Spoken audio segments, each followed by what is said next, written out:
Hi friends, welcome back to my channel ಮೇಘ್ನಾ Kishore vlogs.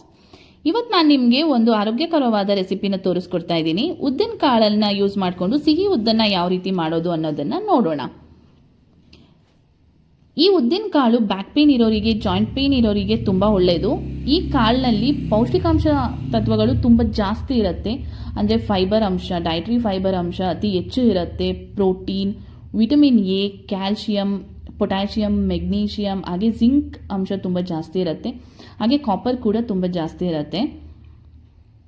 ಇದನ್ನು 3 ರಿಂದ 4 ಸಲ ಚೆನ್ನಾಗಿ ತೊಳೆದು ನಾನು ಹಾಫ್ ಆನ್ ಅವರ್ ನೆನೆಸಿಟ್ಕೊಂಡಿದ್ದೀನಿ. ಹಾಫ್ ಆನ್ ಅವರ್ ಆದಮೇಲೆ ನಾನು ಇದನ್ನು ಕುಕ್ಕರಿಗೆ ಶಿಫ್ಟ್ ಮಾಡ್ಕೋತಾ ಇದ್ದೀನಿ.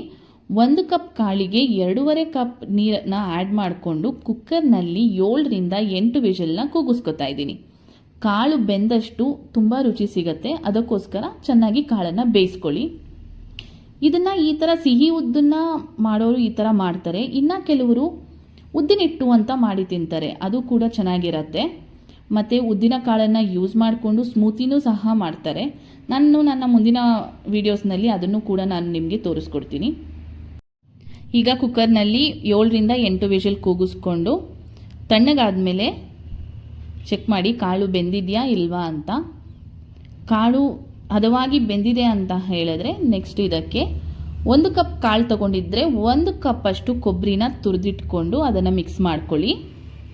ಹಾಗೆ 1 ಕಪ್ ಬೆಲ್ಲನೂ ಸಹ ನಾನು ಇದಕ್ಕೆ ಆ್ಯಡ್ ಮಾಡ್ಕೊತೀನಿ.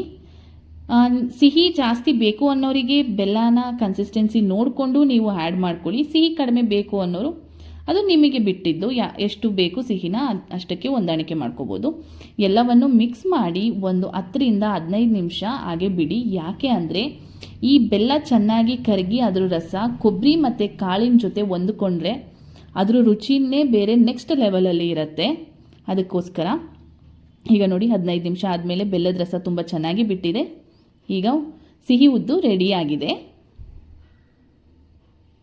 ಈ ವಿಡಿಯೋ ಇಷ್ಟ ಆದಲ್ಲಿ please like, share and subscribe. Thank you so much.